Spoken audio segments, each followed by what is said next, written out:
Welcome back to the Oddity Shop, my little oddballs. I'm your curator, Kara. This is your wonderful curator, Zach, and this is the podcast where we tell you creepy, odd, weird, strange, and bizarre stories from everywhere. Yeah. How are you? I'm great. How are you? I am doing pretty good. Okay. Good to hear. Good to hear.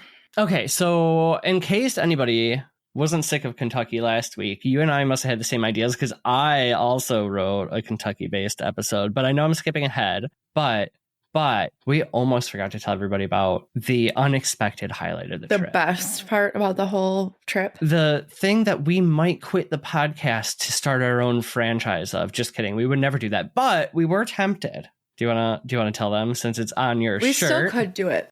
Yes. We could. So we could do both. We're at Cave Hill Cemetery. And I know that Zach kind of saw it first, but I saw it, but I don't think it registered to what it was. And it's PG&J's Dog Park Bar. Listen, they need to rip that sign down and rename it because it is just heaven on earth. Oh, yes. So basically, it is so cute. We go in there, and I do have some videos, but you go in there, and if you don't have a dog, you have to sign a little waiver. And what did she tell us? That they might bite your phalanges off. Yeah, and you have to be okay with that. So we signed a little waiver. Then they have a little gate system. So you open one gate, you get in, you wait until you can go, and you open so that no dogs are going to get out. And there are dogs running everywhere. Free roam.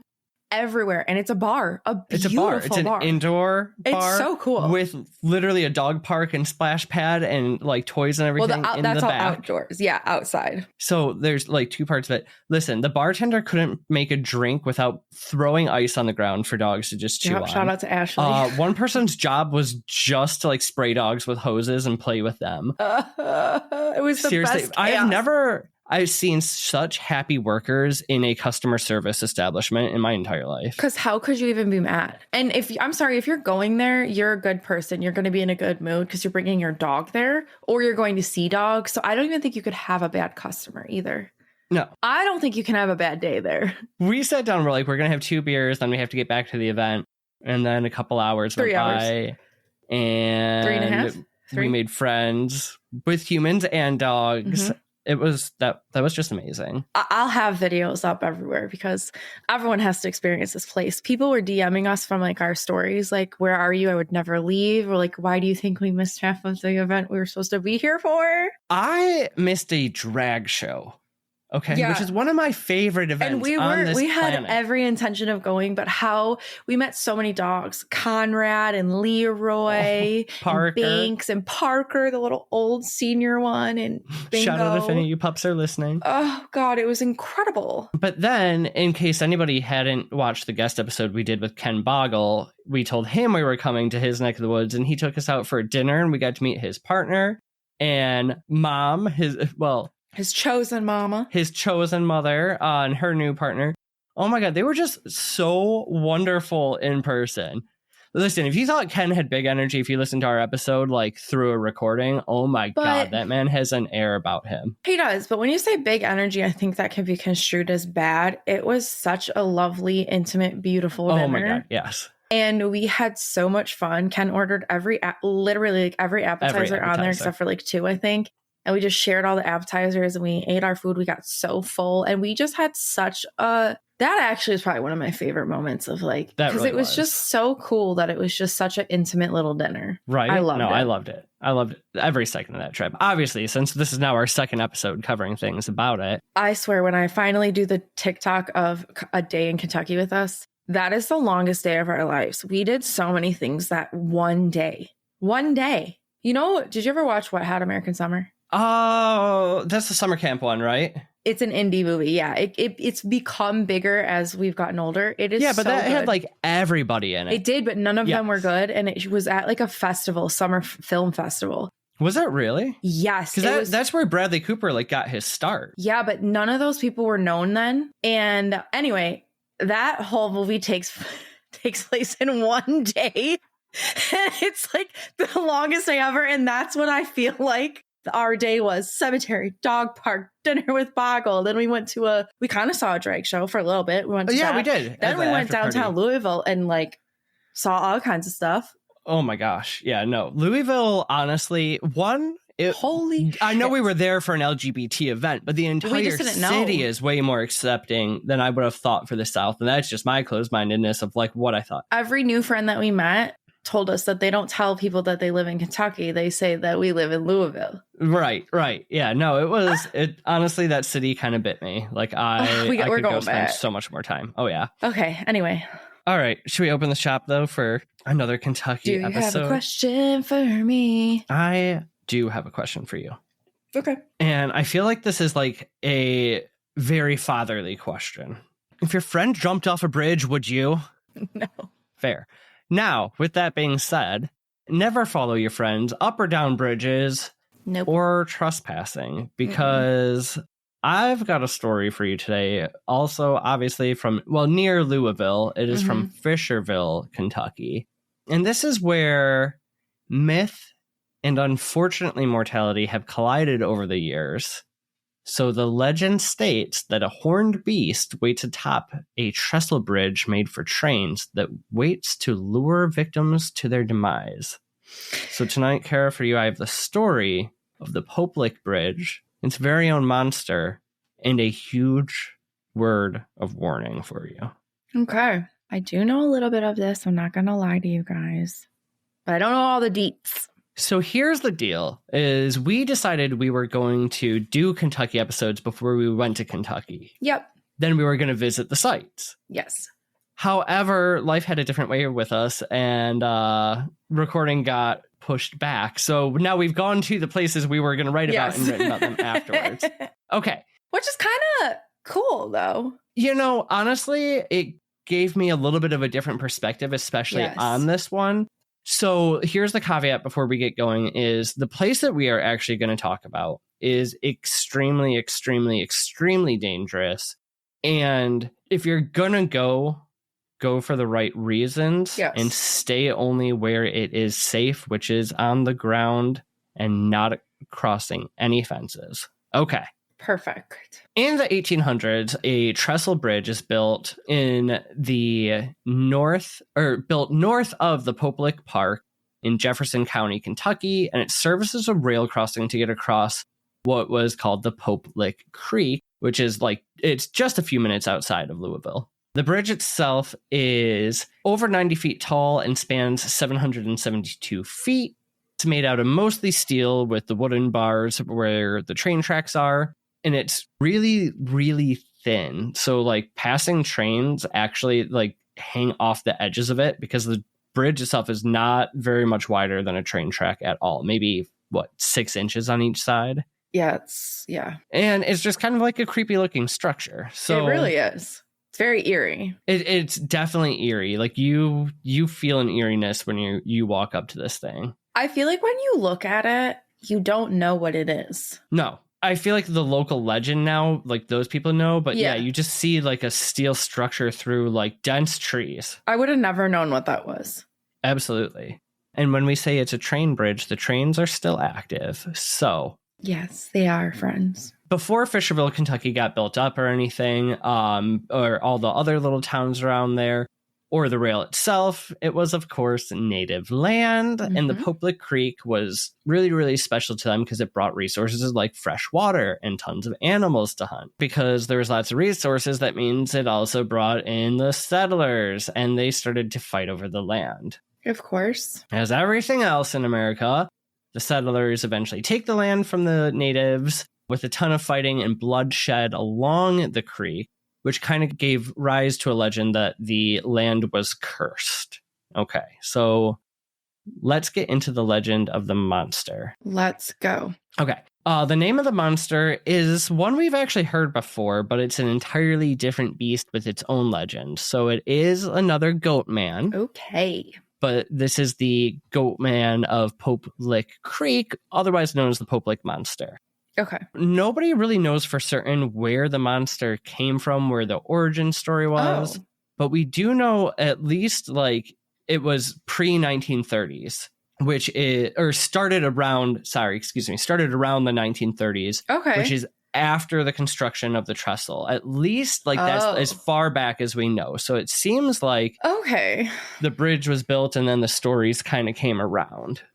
But it's, shoddy record keeping of Now, if you're going to cryptids. get into this, then you can just tell me to shut up. But do we think that because of the building of the bridge, it like lured him out? Or I will get into it. I have Okay. a couple of the different possible origin stories, and then kind of a right twist in the middle of all this. Okay, let's go. The description of the beast is that he is over 10 feet tall with long fingers, sharp nails, the body of a man, but from the knees down, it is goat and hooves. Yep. And then the head of a goat with its bright, glowing, hypnotizing eyes and short, sharp horns raising from its head. Okay. Not something that I would ever want to cross in the middle of the night. Not really. Really what you were saying, right? Like, yeah, we've known its popularity at least took off in the 30s, but he really got popular from the 30s to the 80s before there was internet or really anything. So there's a lot of different origin stories. So the most common one I could find is that he is actually an escaped sideshow freak that was an attraction on a traveling circus. And one day the circus is traveling through Kentucky by train, and it mysteriously crashes and derails near the trestle. Oh. Upon derailing, the half-man, half-goat creature escapes and is said to have taken up residence in the woods around Pope Lick, getting revenge on the humans who captured him, laughed at him, and in this story, he wields an axe Okay. to chase you through the woods. This one kind of reminds me of our Montauk Monster, that he was a government experiment gone wrong, and that he is the result of secret military experiments or a incorrectly executed bioengineering test that was supposedly deep in the woods of Kentucky. And now this monster, bred for warfare, wanders free, unstable, and violent. And then there is another claiming that he was a demonic entity or manifestation of Satan himself, summoned through occult rituals performed in the area, and now he waits to lure people to drive them insane or possess them. Okay. And then the last one, and I think if there's any truth to this story at all, this is the one that kind of does it for me. But okay, because I don't like any of those other ones. Right? They just seem like your typical lore stories, like your Crybaby Bridge, your Woman in White, like those legends that might not be real, but we fed them enough energy. Another one says that the Goatman actually was indigenous to the land well before anybody lived there. Yes. And that he was a protector of the area, that he was actually very peaceful at the beginning. And as, the settlers started to fight the natives and there's fighting over the land, he went from humble and friendly protector to this more sinister, hateful of humans being over time. That's like, you've destroyed all the nature for what? Yeah, that's what I would obviously go with. I mean, that one, at least I feel like like the sideshow, the engineering, those all just seem like, local lore type of legend. But yeah, whatever he truly is, and whether he even exists at all, he is noted as being the cryptid with the highest confirmed kill count. And this is like, not like, oh, he's killed hundreds of noted. Yeah. We have noted many well-researched, well-documented deaths. I'll leave my thoughts for later. Yes. So this is due to the fact, though, that the legend, at least the surviving legends today, say that the Pope Lick monster lurks through the woods at night, waiting for its next victim, where through hypnosis it lures the unsuspecting onto the trestle bridge. And maybe this hypnosis sets in when you look into his eyes, or maybe after hearing its unnerving cow-like noises. But whatever it is, once you're on those tracks and looking into the eyes, all sound goes quiet, your vision is fixed, and his eyes get larger and larger until all of a sudden the sound comes back. The next moment the beast is gone, and you're staring at a train barreling right towards you with no options to either get hit by the train or to jump off of the trestle. I think you can all see where this is going to go, and it's going to get pretty dark and pretty sad from here. Again, you can also see how this has all those bits of a story that this would have got me as a teenager. I would have been interested in going up on the tracks. What I'm going to say is don't. Simply don't. Well, it's just not. There's nothing in it that's worth it. Absolutely. It's at best an adrenaline rush. If you're going off of the legend, then you don't have a choice. Right? Because he's luring you. Yeah. Which I don't think he is. Then just steer clear of the thing anyway. Just don't walk out in those woods. Right. It's not worth the risk. Just don't do it. Unless you go during the daytime when there's plenty of people biking, like we did.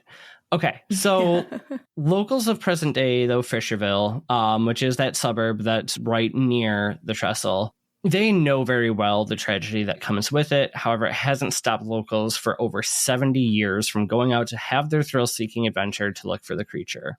It's only gotten more popular as the internet's taken off, and we have literally people like ourselves and pushing the story. Everyone looking to have a Goatman experience. I know we're a little bit just online personalities, people who post everything out there. At least we're saying from the top, in the middle, and at the end, and a couple more times throughout, don't do this shit. But yeah, so over the years, though, many people have climbed up there, going ghost hunt or monster hunting, thinking the tracks are abandoned, because that's also another local rumor. And dozens of people have lost their life. So much so that when we were there, you can see the entire bottom of the support is a memorial for one person. So sad. But there's, we were walking up, and we had talked about getting flowers too, and unfortunately we could not find them. But we were walking up and we were reading and looking over the memorial, and somebody went by on a bike and just shouted, and it was so eerie. She goes, "The moral of the story is just don't go up there." Like, yeah, it's a heavy place, whether there's a monster or not. Okay. Yeah. So just to go over a couple of the victims, 1968, Charles Bam, 17 years old. He was struck and killed by an oncoming train as he and two friends attempted to cross the trestle on a dare. 1984, Sean Fleischman, age 20, he survives but had severe injuries after a fall because he was dodging a train. How did he fall that and survive? I don't know. I mean, it's 90 feet into trees and water. 1985, the next year, John List, age 30, he was struck by a train on there. He was up on the trestle with a friend. They had been trying to irk the Goatman by shooting crows. His friend was able to hang on to the cross ties while the train passed. John List, though, was within 30 feet of the end of the bridge when he was struck. 1986, we have David Bryant, another one who survived originally, and then within 6 months passed from his injuries. Oh my God. Another Charles Bam II, also age 17 like the first one, almost 20 years later, he was struck. 1992, we have Grady, 19, who was a University of Miami student who was up on the trestle at about 2 a.m. And when they saw the train coming, tried to hang on to the edge, but lost their grip. Yeah. 1993, Christina Butts was up there with 2 other friends and 3 young men. They had thought it was abandoned, see a light coming from an oncoming train, all tried to run, but Christina tripped and fell. Yeah. She thankfully made it out better than some of her friends, but she, after she fell, laid off the side and actually had to be rescued, holding on so tight and watching some of her friends not make it. Hey, Kara, have you ever wanted to take your spiritual practice to the next level? Oh, absolutely. And if you're looking for something that feels truly magical and not mass produced, you have to check out My Mystical Forest. My Mystical Forest is like stepping into your own enchanted sanctuary. They offer handmade spiritual tools crafted with care, intention, and so much heart. We're talking tarot card holders that make your readings feel elevated, pendulum boards that bring clarity, and spirit boards to deepen your connection. And don't forget the incense burners to set the perfect vibe, plus crystal trays to arrange and organize all your favorite stones. Everything is a labor of love made from hand-selected hardwoods. Whether you're a seasoned spiritual practitioner or just starting your journey, My Mystical Forest has the tools to empower and inspire. Unlock the magic for yourself and seek harmony. Visit mymysticalforest.etsy.com. That's M-I Mystical Forest, and find the heirloom quality pieces that speak to your soul. Also, for our little oddballs, shelves. For a limited time, enter code ODDBALL at checkout to receive 10% off plus a free pendulum, or simply use the link down in the show notes. Goodbye. I don't think everyone has to look at pictures of this because I don't even understand how you do survive, because there's nowhere for you to go. So how did they even survive? There's nowhere to go. There's nowhere to go. I'm confused. I don't know. Like, unless you were lucky enough to be by the supports where you can literally like kind of almost throw your body off and like hold on to the support beams. Like, that's the only way, but they're not. But even they're very far in between. Trains going by and rattling too. You know what I mean? Well, that's what I mean. Is I just don't even understand how any of these people would survive. So 1994, James Ratterman. 2000, Nicholas Jewell, age 19. James was 35. Nicholas, age 19. 2016, Raquel Bain. She was with her boyfriend. She fell. He clung to the side and also, again, watched his girlfriend at the time pass away. And I think probably the most recent one, and whose family and friends have been the most vocal about saying, we know there's a legend. We know you're going to be tempted to go up there. Don't do it. This would be in 2019, 15-year-old Savannah Bright. Ugh. Who was knocked off the side by a train and was pronounced dead at the scene, with her friend being in critical condition. So there are so many more than this. It's recorded as dozens. We'll get into another story in a minute of a gentleman who's really going to put some of it into light. But I did find a video from the surviving best friend of Savannah Bright, and she says, I'm not sure what they knew about the story of the Goatman, but I personally believe that helped motivate them. And she's talking about Savannah and her other friend. Well, she didn't go. She did not go. Yeah, okay. That's what helped motivate them, and that's where the thrill seeking comes into play. People that go up onto the train trestle that look for the Goatman, it's supposed to, or people go up onto that train trestle to look for the Goatman. It's supposed to be silent, and you know he's caught you when you've seen his eyes that slowly morph into the train hiding behind him, the real danger. Ugh. Kind of what you were saying earlier, though. There's been some hot debate on whether the monster is real and it's actually doing some of this luring, right? Or if it's just a story that's been passed down through the years. And there's two big camps on that, but they all of them agree there's been too many tragedies. I was really only able to find one who had some like an experience that could lead to the Goatman being more real. And sorry, you were going to say something. Oh, I was just going to say, I guess at this point, it doesn't fucking matter. It doesn't matter. Just don't go. No. So Lexi Vance, she says she actually had an encounter with the real life monster. So she was having trouble sleeping and went for a walk by the bridge, not on the bridge. She's walking down the road surrounded by cornfields, and she starts to hear what she describes as a low auto-tuned cow noise. Okay.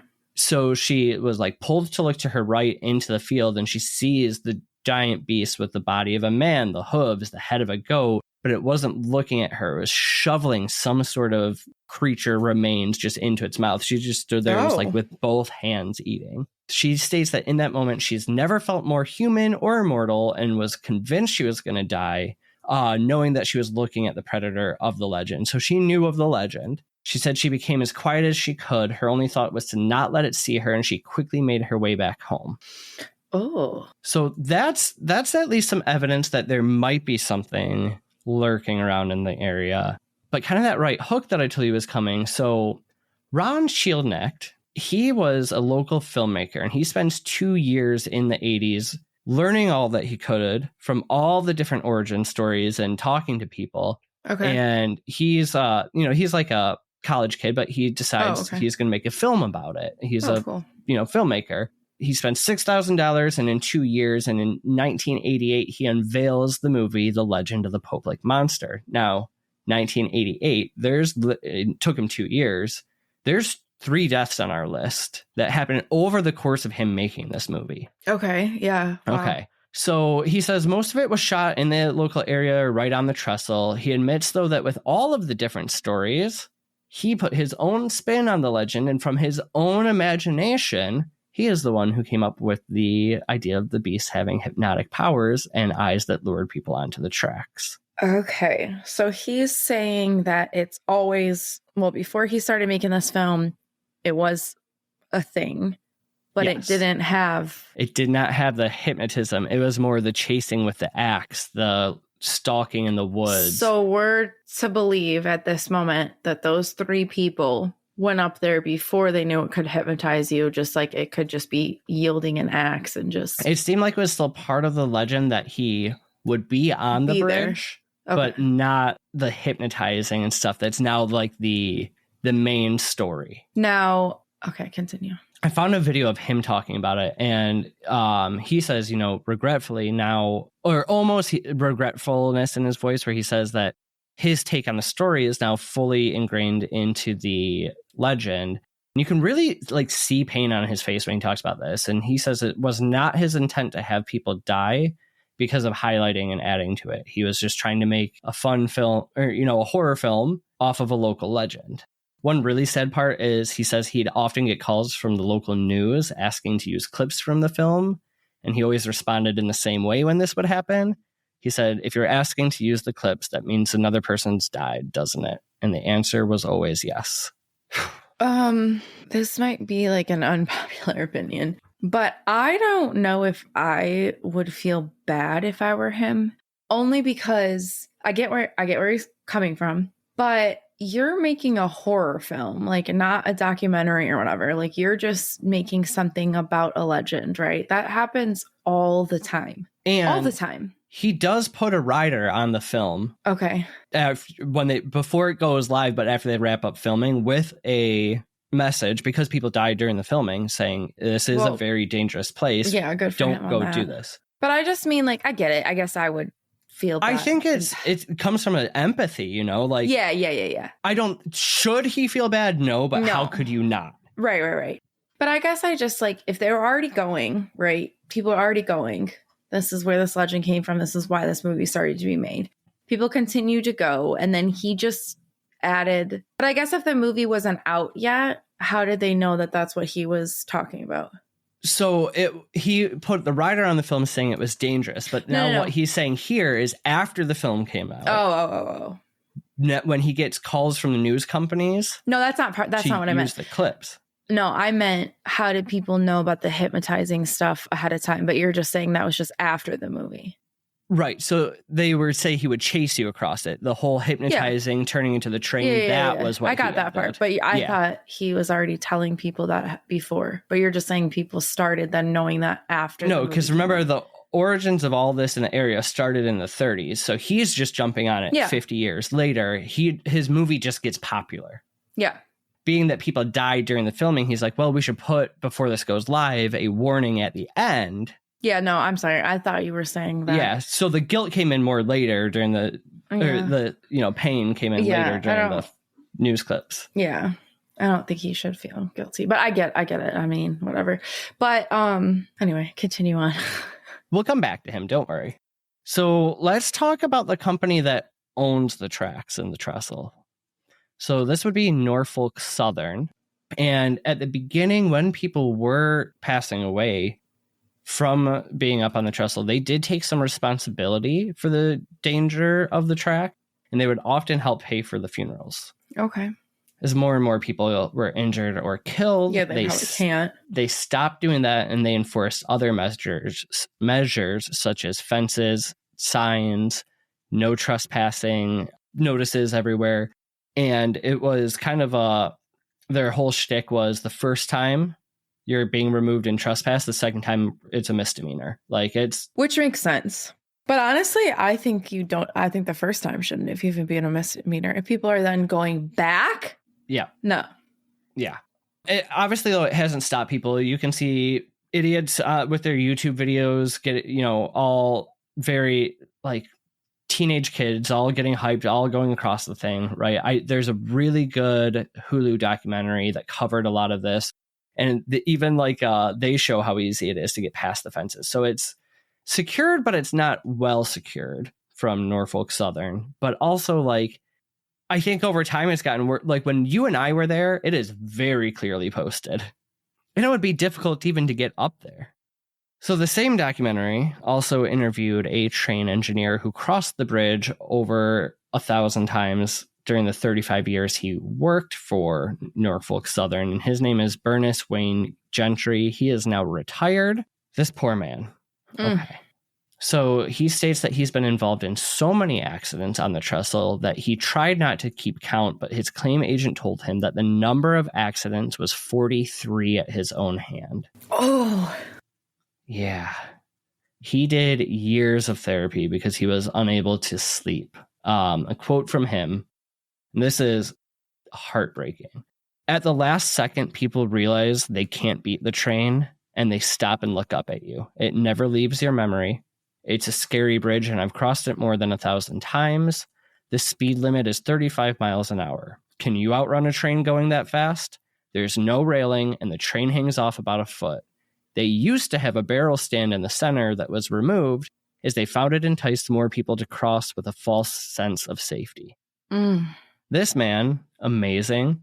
He now spends his time going to local schools to talk to kids about the danger of playing on or near railroad tracks. Oh, good for him. With the vital lesson, and this is so Denise coded, you make the choices, you pay the consequences. Good for him. I think he is great. I think Norfolk Southern has done kind of the bare minimum of what they could do. But so that same friend of Savannah Bright, who was the last one to pass, I'm kind of with you. I was on the fence about it. She made a really good point. And she says they need to take the safety more seriously, put up more signs, block it off a bit better, or put the stands on the side. That's the biggest thing for me.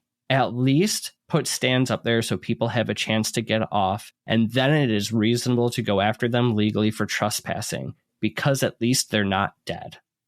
And I it's a tough line, because on one hand, putting a walk on the side, I just, I guess you could. It's a tough call. Listen, I think people are going to come for me for this, but I don't think they should have to do that. Now, I think that if you shouldn't be trespassing. You should. I think there's signs for both of it. If we want to raise money and we want to help this company do that, and petition and things like that, that's different. And I don't think that that's wrong. I think that, that could make a lot of sense. But also at the end of the day, how about we teach the kids around there, whether that's in school or as a parent, hey, that railroad track is actually functioning. Mm-hmm. I don't know where you heard that it wasn't, but it's functioning. Like, I understand that kids are going to be kids, but here's the thing. Kids are going to be kids either way. So you put that up there, they're going to be kids. You tell them, parents, teachers, whatever, tell them not to go. They're still going to fucking go.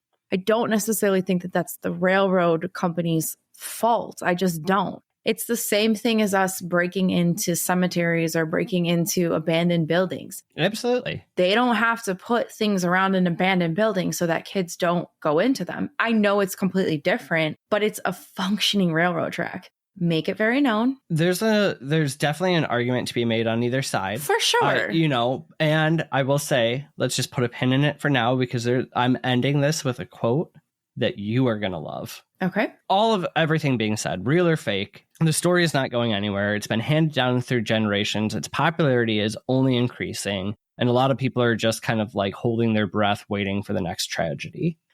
There is an annual festival in the Pope Lick Park called the Goatman Festival, which I'm torn on this one. On one side, it brings a lot of tourism to the town. And the event coordinators say this gives the chance for everyone to have a safe Goatman experience, because they do a tour from the bottom.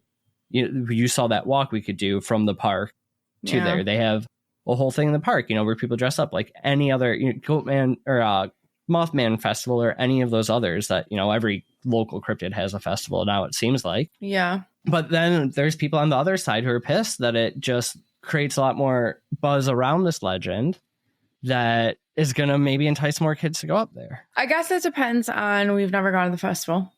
I guess it depends on how they steer the festival.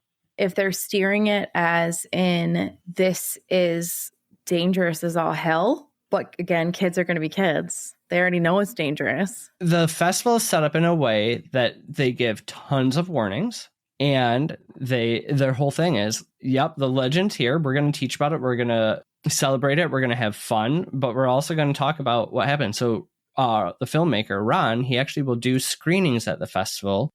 And then he comes and does a speech about the danger of it afterwards. So this is where you were saying he shouldn't feel bad. So there's a quote from him that's, hold on. I mean. Well, it ties into this. So the quote from him states, "My perspective has changed over time.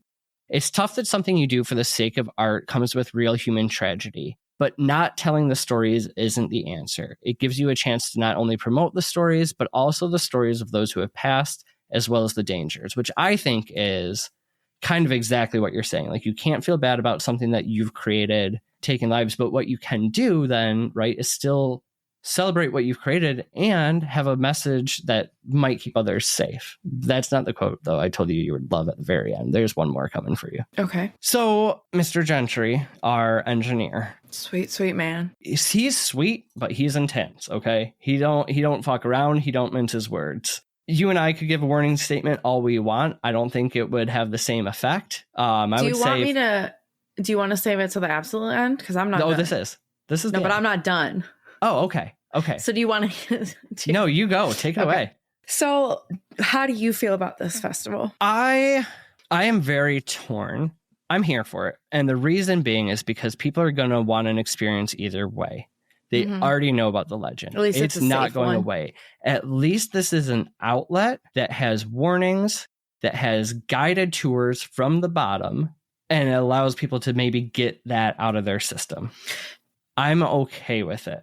Do you know if the families of victims are invited to come speak, or if there's any memorial or anything for the victims there? Like, do you know anything? They do talk about the victims. I know a lot of the families are very, very against it. Well, I would imagine they're against it. I just wanted to know if they were invited. That I couldn't tell you that. Okay. So my thought is, I kind of think it's fucking shitty. I think that it's kind of terrible that you're going to have a festival around kids dying. And I know they're not all kids, but people dying. But in the same sentiment, I think that if you're doing it tastefully, and we don't actually know because we've never gone, and you are being respectful and you're honoring them and you're trying to teach people, then I think that's cool. I don't think he should show his film. I'm going to be completely honest. I think that's kind of shitty. I think that's actually real shitty. That's just my opinion. Because I think that that's what brings like the excitement to it. I think that if you are making it of a memorial and like, hey, you're teaching like maybe the lesson of him is because we don't steal land from each other. We don't steal, or the reason that he was here because of this and this. I think that maybe that could be. The one argument I'll make that I think it's, and I looked into this because I was really kind of pissed about the film at first. Okay. Here's why I like it.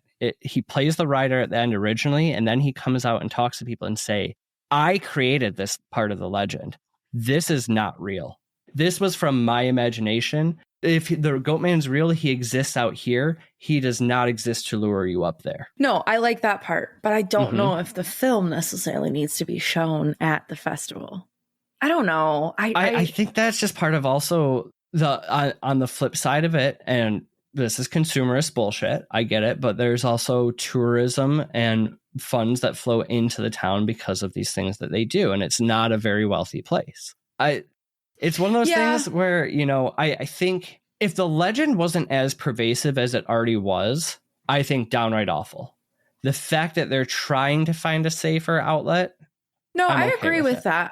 I don't know. I don't know if I think that the festival needs to happen. I think that maybe it doesn't need to be a festival to like be about.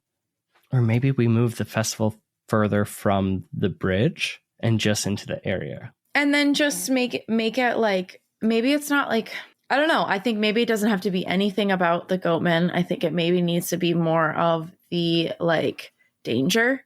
Yeah. And then we maybe take that time to like teach people about the dangers of that type of stuff. Because I can definitely see why the families would be so against this, and it's just like despicable in certain ways.